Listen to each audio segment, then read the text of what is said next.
outside of Aurora, and she just remembered that sometime after this event, some guy rode by on horseback and told her father this story about this spaceship crashing and this little non-human, I guess, or whatever. And her father laughed and said, "Oh, I don't Judge Proctor, he's such a joker." And based on that, then up until the day she died, she said it was a hoax. Okay, now, the thing is, in 1973, Robbie Hansen was one of 3 people still living from that period. The other was Mary Evans. And she said she was about 15 at the time, and I spoke with her. According to her own story, she had no direct first-hand knowledge herself, because she said she heard this explosion and everybody was wanting to run into town, and she wanted to run into town, but her parents wouldn't let her.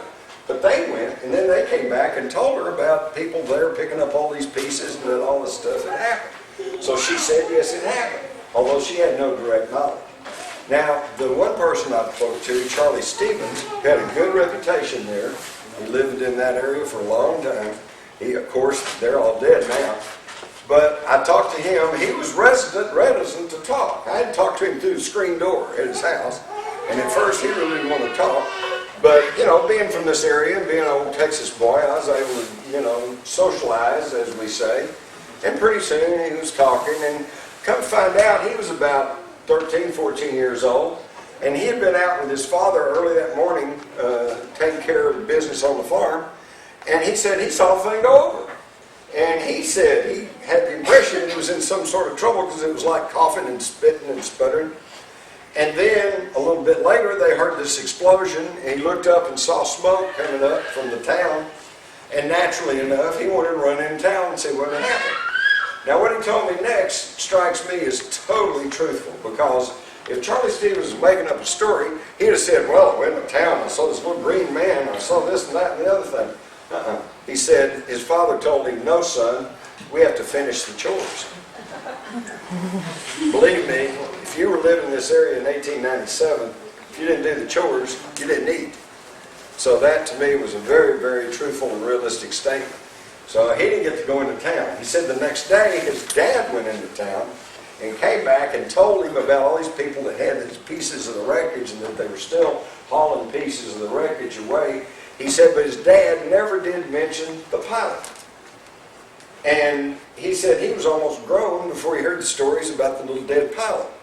And of course, he didn't know anything about that, because he didn't see that, and his dad hadn't told him about it. Again, this strikes me as being very truthful, because I'm sure Charlie Stevens' dad was like a lot of the people that still live up in rural Denton County and Wise County. These are people with their feet firmly on the ground, old-time farmers. They're not given to fights so fancy, and most of the time they're not going to talk about something unless they know it to be true. So according to this story, by the time Charlie Stevens' dad goes into town, they've already buried the pilot. So something tells me that they probably told him about this pilot, but he didn't see it for himself, so he doesn't go spread stories about it. Okay? That strikes me as a realistic aspect of the story. So in '73, there were 3 people. One says it's a hoax, but she had no direct knowledge, according to her own story. The other one said, yes, it did happen, but she had no direct knowledge. This was based on what her parents told her. And then you got Charlie Stevens, who actually saw the thing, heard the explosion, and then heard the account from his father. And this is the story that appeared in the Dallas Times-Herald about Charlie Stevens. He said it was very low and just went straight ahead until it crashed at a well site on a high hill on Judge J.S. Proctor's farm. He said there seemed to be an explosion and a fire that lit up the sky for several minutes. And the next day my father rode a horse into Aurora to look at the scene, and said it looked like a mass of torn metal and burned rubble. And then I interviewed Royce Oates. This was a picture of him taken in 1973. You can see he had some health problems. And he and his wife both swore to me that it was because of radiation from the well, because according to the story, when the crash occurred, they dumped a lot of this debris down the well. And when Brawley Oates bought the property about 1940, one of the first things he did was clean out the well. And they just went down there and cleaned everything out and threw it all away. What happened to it? Nobody seems to know. But he had heard the stories, and when they began to have health problems, he blamed it on the well. The scientific study that was done last summer by UFO hunters, they went down in the well. They actually managed to open the well up. It had been concreted over for years, and there was a little brick well house sitting on top of it. They moved the well house, they opened the well, went down in there, and could find no significant traces of radiation. So that kind of puts to rest the idea of the radiation. But they swore up and down there was something going on there. The key to it is that the Oates family has owned that property since 1940, and that there's been no significant explosion on that property since then. Oates said a lot of people had come to his property to inspect the well site. He acquired the property in 1945, and he thought it was radioactive, just what I told you, and that they haul all the junk away. This is the front of the Aurora Cemetery with the Texas historical marker. And then when we did our study in 1973, we found some pieces of metal at the crash site. And some of it was quite obviously old pieces of chain or old pieces of nail, and we didn't bother with that, but we did find some little globules of, it looked like fused aluminum or something. We thought it was kind of odd. So we sent them up to study at North Texas at the physics department, I suppose. And they said one of the pieces was very puzzling because although it showed it was composed of 90% iron, it had no magnetic properties. Put a magnet to it, it wouldn't stick. Pretty odd. Now, of course, today, Tom has had a long career in academia. I'm probably looking forward to his retirement, and he's backpedaled somewhat and says, well, you know, we really didn't know what it all was, you know. Okay, that's what most scientists will do. That's why a doctor will never tell you, you know, this is it for sure, and we can do this for sure. They always hedge, right? That's why they say doctors are practicing. That, but it is kind of odd. And then, of course, the Dallas Morning News story. So, today, the best debunking argument today is that since you can't deny that the stories were in the Dallas and Fort Worth papers, now the debunkers say, well, it was just a hoax story. Just planted in the newspaper to draw attention to Aurora because it had been bypassed by the railroad, and they wanted, you know, people to start noticing Aurora. Well, okay, that makes some sense, and I listened to that seriously for a good number of years, until about 3 or 4 years ago, when I went and got the entire front page of the Dallas Morning News for April the 19th, 1897.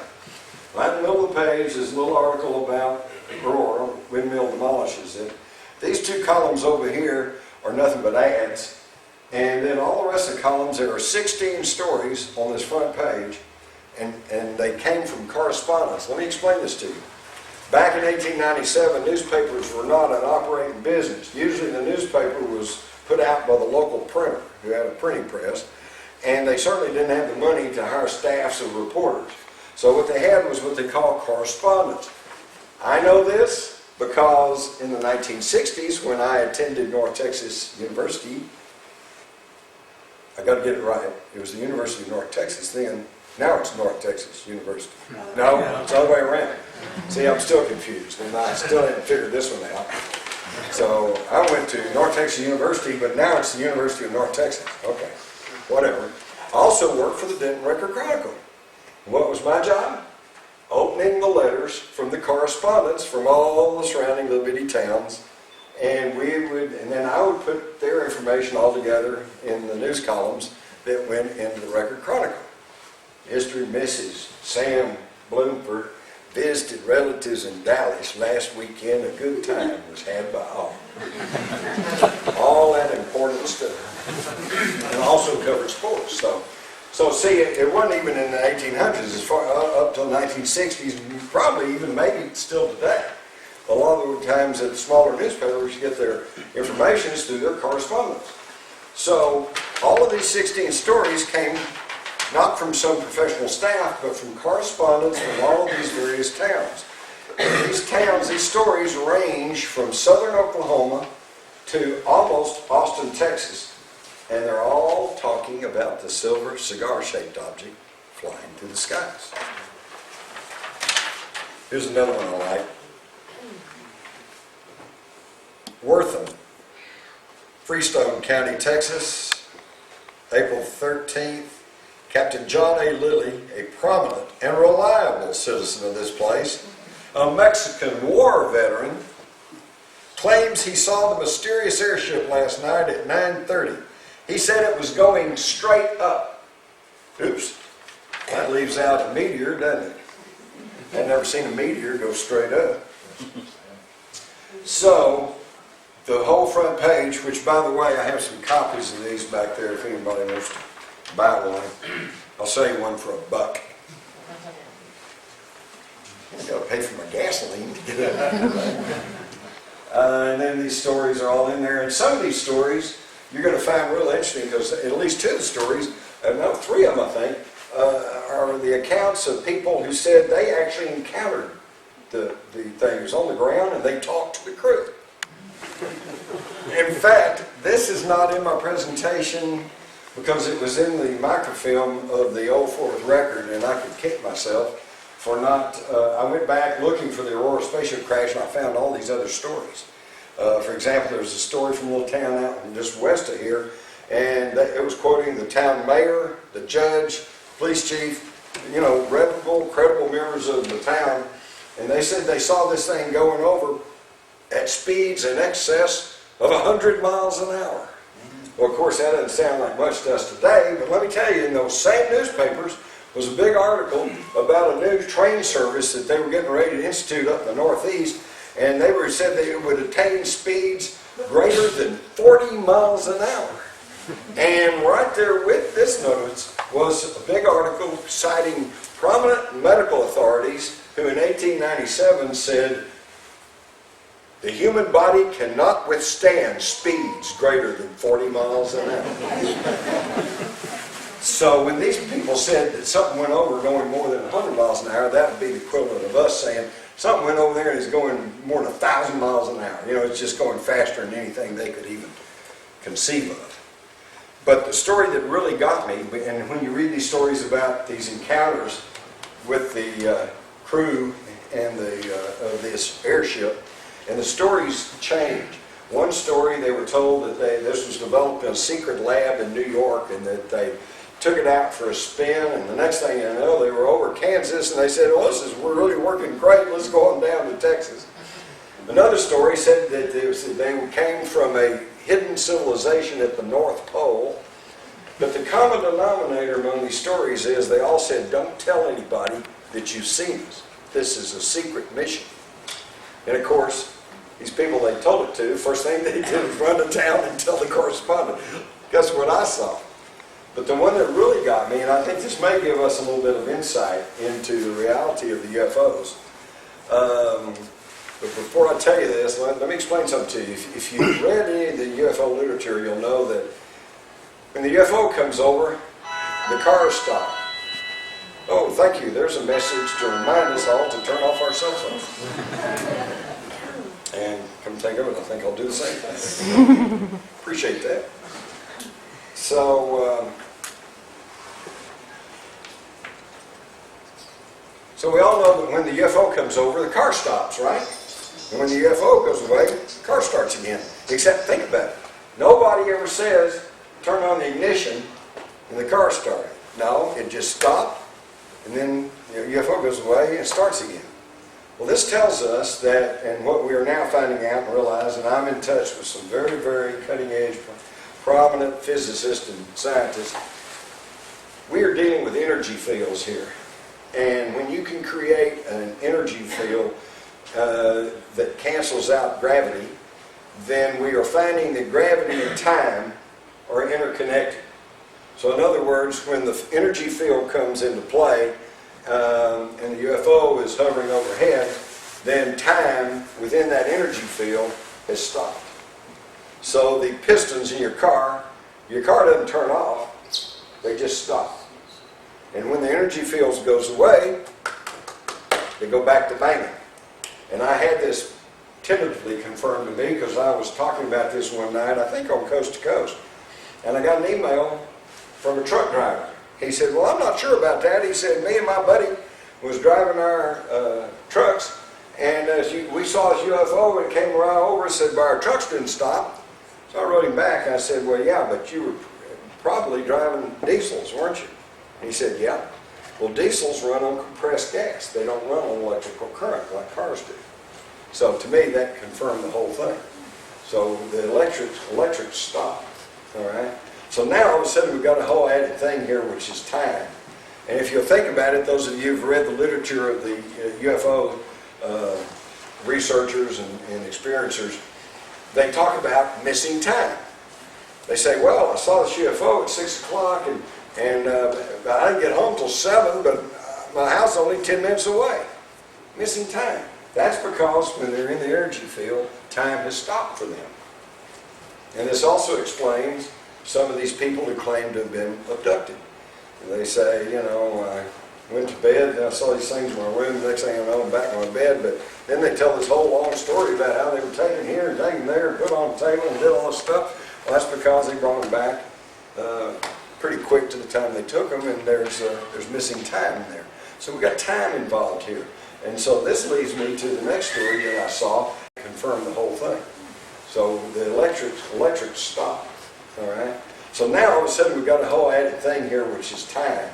And if you'll think about it, those of you who've read the literature of the UFO researchers and experiencers, they talk about missing time. They say, well, I saw this UFO at 6 o'clock, and I didn't get home till 7, but my house is only 10 minutes away. Missing time. That's because when they're in the energy field, time has stopped for them. And this also explains some of these people who claim to have been abducted. And they say, you know, I went to bed and I saw these things in my room, the next thing I know I'm back in my bed, but then they tell this whole long story about how they were taken here and taken there and put on the table and did all this stuff. Well, that's because they brought them back pretty quick to the time they took them, and there's missing time in there. So we've got time involved here. And so this leads me to the next story that I saw in the microfilm that really kind of, I think, tips us off to something. It seems a track inspector from Fort Worth was going up, about the same time period, April 1897, was going up this inspecting track, and it started getting dark, so he decided he better turn back, head back, when he saw a big bright light up ahead. So he went up to see what was going on. He said a big silver cigar-shaped object was sitting on the tracks. And he said there was some crewmen around it in uniforms, but nowhere in the story does he make any comment about, apparently to him, they didn't look any different than anybody else, because he doesn't say that they weren't human or anything. He's just a crewman, and they were in uniforms, and he talked to the captain. And the captain said, don't tell anybody that you saw us, because we're on a secret mission. He said, oh, what are you doing? He said, we're going to Havana. We're going to bomb Havana. Bomb Havana? And this is in the spring of 1896. The Spanish-American War, Teddy Roosevelt, San Juan Hill, did not start until a year later, 1897, with the explosion of the battleship Maine in Havana Harbor. How did these guys, whoever they were, how did they know we were going to be in a war in Cuba a year before the battleship Maine blew up? They've got access to time. Fascinating stuff. And all of this was happening long before the Wright brothers ever flew. And before somebody says, oh yeah, but maybe it was a powered balloon. No, because the first recorded powered balloon flight in the United States was the California era, which lifted off in early 1903, same year that the Wright brothers flew. There was nothing man-made in the air. Now, while I was doing this little documentary I did on Aurora and lashed me with a wet noodle, I've only got like one copy left. I don't have the ability to make more copies. You know, I should have brought a stack of them up here for you guys, but I was making this documentary, and we were filming at the Wise County Courthouse, and Brian Rust and his small child came up, and, you know, curiosity, he said, what are you guys doing? And I said, well, we're making a documentary about that spaceship crash in Aurora. He said, oh, I know all about that. He said, my grandfather was there and he told us all about it. So I said, oh, really? Here, sign this. So I got him signed the model's release and I set him right down and we did a nice interview. And basically his grandfather's story is that they had all heard this. He was out working with some guys and they heard this big explosion. Now today we have sonic booms and I don't know, any of y'all live over the west part of the county. And I live about 15 miles from Bridgeport, and they're always blowing up stuff over there, you know, busting rock to get that gravel to haul. So every now and then you hear boom, you know, and as long as it's not your house, you don't worry about it too much. But if you think about it, 1897, they hadn't ever heard anything like that. And so when the ground shook and something went boom, they naturally were very curious as to what was going on. So he said his grandfather and these other fellows went running into Aurora, and they basically told the same story, that there was all these people coming from miles around, and they were all picking up pieces and carting stuff off. But he added an interesting tidbit. He said that law enforcement officers from all over the state started pouring into Aurora. I said, well, you know, what do they do? And he said, well, some of them going around saying, okay, folks, go home, you know, nothing happening here, go back to your homes. And the others were loading all this material into wagons and hauling it off. The very first crash retrieval. Now this will gain significance as you will see in a minute. So let's jump forward. Many of you probably have never heard of the air raid over Los Angeles on February the 25th, 1942. I'll try to make this brief, but there is a tie-in. On the night of February the 25th, 1942, Los Angeles, in fact the whole West Coast, was in the throes of war jitters. And not without cause. This is February, end of February, so this is like just 3 months after Pearl Harbor. And this was only a month after a Japanese submarine had surfaced and shelled an oil refinery off the coast of California, or actually near San Diego. So the fear of imminent Japanese invasion was not totally unfounded.